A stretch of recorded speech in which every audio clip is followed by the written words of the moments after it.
केंद्रीय गृह मंत्री अमित शाह अपने 2 दिवसीय बिहार के दौरे पर है। राज्य में जारी हिंसा के बीच अमित शाह ने रविवार को नवादा में जनसभा की। अमित शाह ने इस दौरान सासाराम की जनता से माफी मांगी क्योंकि उनकी वहां रैली नहीं हो पाई। शाह ने कहा, मैं अगली बार जब बिहार आऊंगा तो सासाराम जरूर आऊंगा। बिहार में जारी हिंसा के बीच केंद्रीय गृह मंत्री अमित शाह ने रविवार को नवादा में जनसभा की। अपनी रैली में अमित शाह ने बिहार सरकार पर जमकर हमला बोला। गृह मंत्री अमित शाह ने कहा कि मैं सासाराम में क्षमा मांगना चाहता हूं। मैं ईश्वर से कामना करता हूं कि सासाराम में जल्द शांति की स्थापना हो, क्योंकि सरकार को कहने का कोई मतलब नहीं है। मैंने इस बारे में राज्यपाल से बात की तो ललन सिंह बुरा मान गए। उनसे कहना चाहता हूं कि मैं इस देश का गृह मंत्री हूं, बिहार भी इसी देश का हिस्सा है।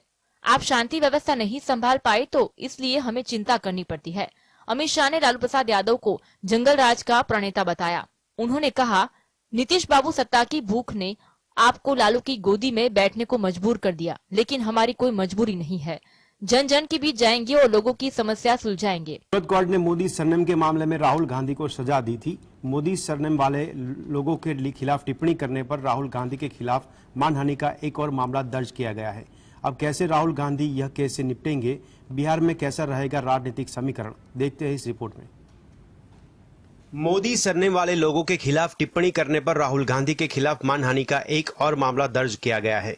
इस मामले में बिहार की पटना कोर्ट ने राहुल गांधी को 12 अप्रैल को पेश होने का आदेश दिया है। बिहार कोर्ट के आदेश से कानूनी विशेषज्ञ हैरान है। सूरत की अदालत ने इस मामले में पिछले हफ्ते राहुल गांधी को 2 साल की जेल की सजा सुनाई है। जब मानहानि के मामले में यह अधिकतम सजा है तो उसी मामले में राहुल को तलब करने का कोई मतलब नहीं बनता। एक ही अपराध के लिए अलग अलग अदालतों में मुकदमा चलाया जाना समय की बर्बादी है। बीजेपी नेता और राज्यसभा सांसद सुशील कुमार मोदी की शिकायत के आधार पर पटना के विशेष न्यायाधीश ने राहुल गांधी को बयान दर्ज कराने के लिए तलब किया है। राहुल 12 अप्रैल को पेश नहीं होंगे। उनके वकील अंशुल कुमार अपना बयान दर्ज कराने के लिए नई तारीख की मांग कर सकते हैं। Bureau report. सूरत की अदालत ने राहुल गांधी को मोदी सरनेम पर टिप्पणी करने के मामले में दोषी ठहराया। राहुल गांधी को सोमवार को कोर्ट में पेश होना है। क्या राहुल गांधी पेश होंगे? क्या करेंगे राहुल गांधी? क्या कोर्ट के फैसले को हाईकोर्ट में देंगे चुनौती? क्या कांग्रेस के प्रदेश नेता गण को अंदरूनी बात पता है? देखते हैं इस रिपोर्ट में। सूरत की एक अदालत ने राहुल गांधी को मोदी उपनाम वाले लोगों के खिलाफ अपमानजनक टिप्पणी करने के मामले में दोषी ठहराने जाने के बाद से उस दिन से अधिक समय हो गया है। फिर भी यह सवाल उठाया जा रहा है कि राहुल इस फैसले को उच्च न्यायालय में चुनौती क्यों नहीं दे रहे हैं। मुख्य न्यायिक दंडाधिकारी एच वर्मा की अदालत ने राहुल को 2 साल की कैद की सजा सुनाई और राहुल गांधी को जमानत भी दे दी। इसके अलावा राहुल की सजा भी 30 दिनों के लिए निलंबित कर दी गई ताकि राहुल उच्च न्यायालय में अपील कर सके। राहुल के वकीलों ने 10 दिन बर्बाद कर दिए।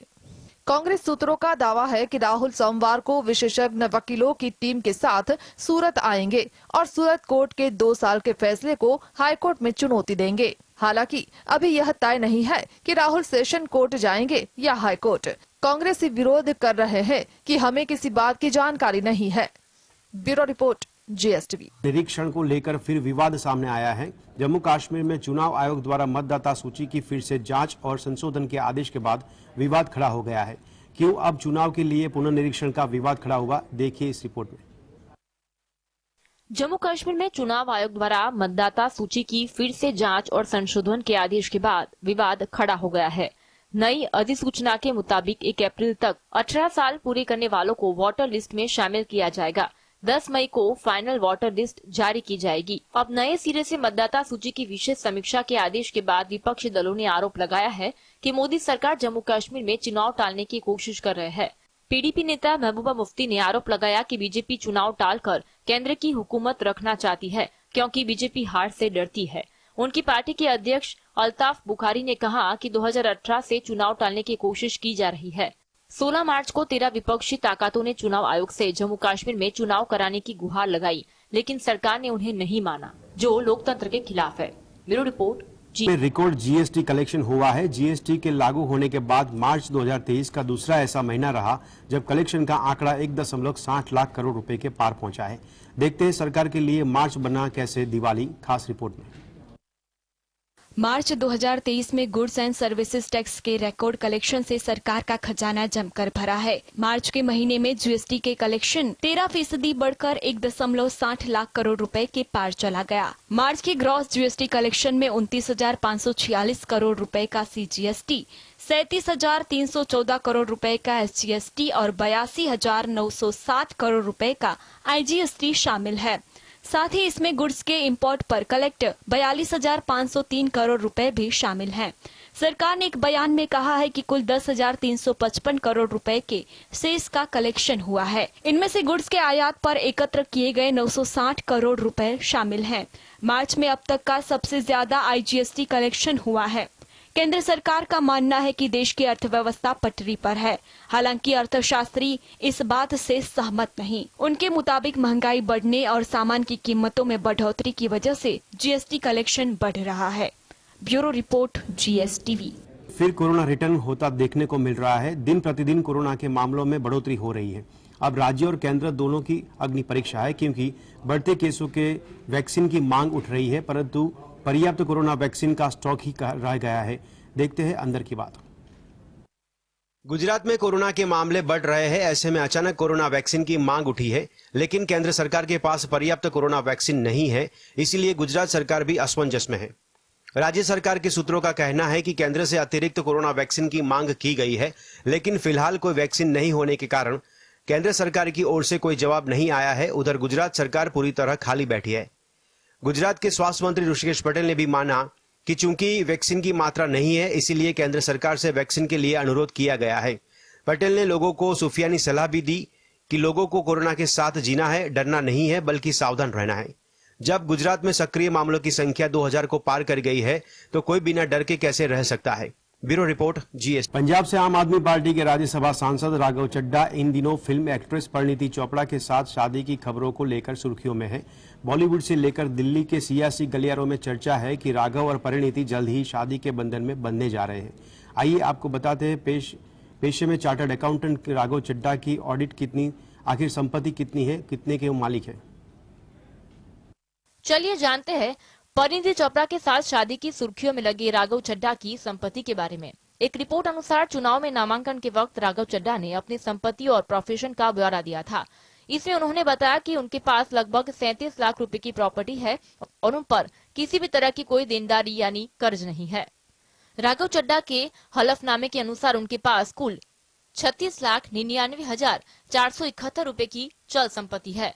हैरान करने वाली बात है कि राघव चड्ढा के पास कोई अचल संपत्ति यानी प्रॉपर्टी के तौर पर जमीन और मकान नहीं है।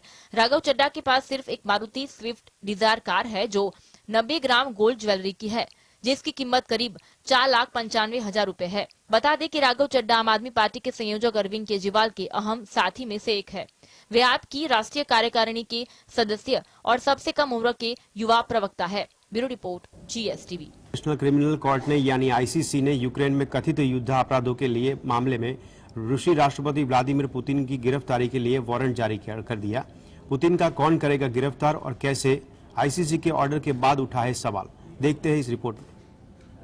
17 मार्च 2023 को इंटरनेशनल क्रिमिनल कोर्ट यानी आईसीसी ने यूक्रेन में कथित युद्ध अपराधों के मामले में रूसी राष्ट्रपति व्लादिमीर पुतिन की गिरफ्तारी के लिए वारंट जारी कर दिया। विश्व की राजनीति में इसे एक महत्वपूर्ण कदम की तरह देखा गया। आईसीसी ने पुतिन पर यूक्रेन के रूसी कब्जे वाले इलाकों से बच्चों को गैर कानूनी तरीके से बाहर ले जाने के आरोप लगाए हैं। आईसीसी ने रूस की बाल अधिकार आयोग की प्रमुख मारिया लवोवा बेलोवा की गिरफ्तारी के लिए भी वारंट जारी कर दिया गया है। रूस ने यूक्रेन में पिछले साल फरवरी में किए गए हमले के दौरान अत्याचार के आरोपों का खंडन करते हुए कहा कि वो आईसीसी के फैसले को कोई अहमियत नहीं देता। इस हफ्ते हम यह समझने की कोशिश करेंगे कि क्या पुतिन के खिलाफ यूक्रेन में किए गए युद्ध अपराधों के मामले में मुकदमा चल पाएगा।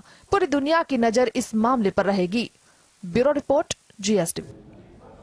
ने जनता का बेड़ा गर्क कर दिया है। ये शब्द रोजाना मेहनत मजदूरी करने वाले पाकिस्तान के किसी आम नागरिक के नहीं है, जिनके लिए अब 2 वक्त का खाना जुटाना भी मुश्किल है।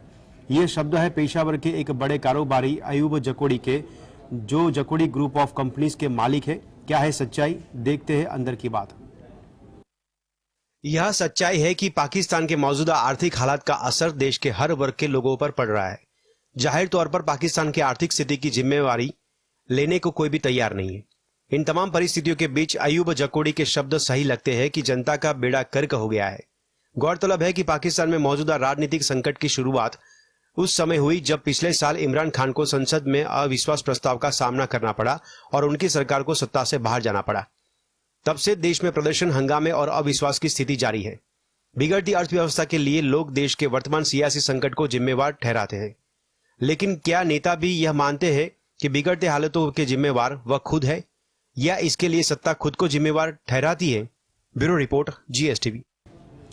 स्टॉर्मी डेनियल्स के मुंह बंद रखने के अवेज में दी गई रकम वाले केस ने पूर्व अमेरिकी राष्ट्रपति डोनाल्ड ट्रंप को इस कदर उलझाया है कि वह राष्ट्रपति चुनाव से 1 साल पहले ही मुश्किलों में फंस गए हैं। ट्रंप को आपराधिक मामला चला जाएगा और इस दौरान उन्हें जिन प्रक्रियाओं से गुजरना पड़ेगा, देखते हैं इस रिपोर्ट में।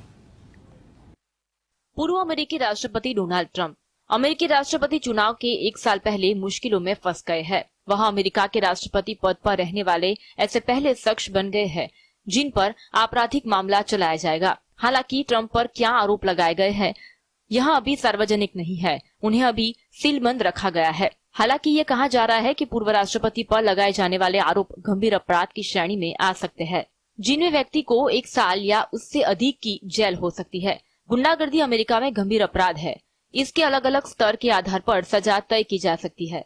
अगर पॉर्न स्टार को पैसे देने के मामले में अभियोग चलाए जाने के लिए ट्रंप गिरफ्तार होते हैं तो सबसे पहले उन्हें इस प्रक्रिया से गुजरना होगा। यह अमेरिका में हर अपराधी के साथ होता है। उसके फिंगरप्रिंट लिए जाते हैं और इसके बाद मग शॉट लिया जाएगा। मग शॉट में चेहरे की सामने से फोटो ली जाती है और एक फोटो साइड प्रोफाइल से ली जाती है। अमेरिका के इतिहास में ये पहली बार होगा कि अमेरिकी राष्ट्रपति पद की शपथ लेने वाला कोई व्यक्ति इस तरह की प्रक्रिया से गुजरेगा। Bureau report,